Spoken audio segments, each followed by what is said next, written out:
People wanting more affordable options for IVF may soon have a more cost-effective way to get the procedure. This after President Trump recently signed an executive order aiming to reduce the cost. 2 News anchor Sharon Phillips listened to one family's experience going through the IVF process.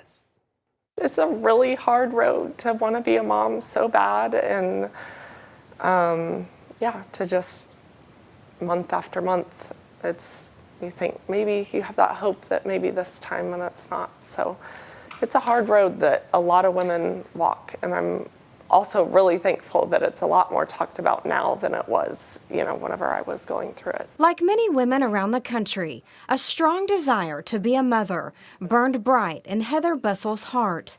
But after a year of trying, she and her husband were not getting pregnant and had unexplained infertility. We were just doing all the things, you start trying to have a family and doing the little ovulation testing kits and tracking your cycle and trying to make sure you're on the right vitamins and doing all those things. That's when they finally turned to IVF. We had the twins were our first cycle of IVF. We got pregnant, and we're so thankful to have them. And then we had frozen embryos, so we transferred 2 on our cycle of IVF and then froze the rest of our embryos that we had.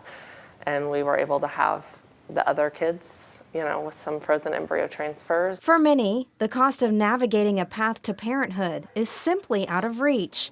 For example, the cost of one cycle of in vitro fertilization, or IVF, can run anywhere from $12,000 to $25,000.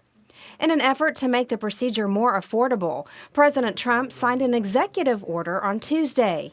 In his order, Trump asked for a list of policy recommendations on protecting IVF access and, quote, aggressively reducing out-of-pocket and health plan costs for IVF treatments within 90 days. It's the dream of so many to be a mom and have kids, and anything that can make it more affordable and not so out of reach for families is awesome. Sharon Phillips, 2 News, Oklahoma.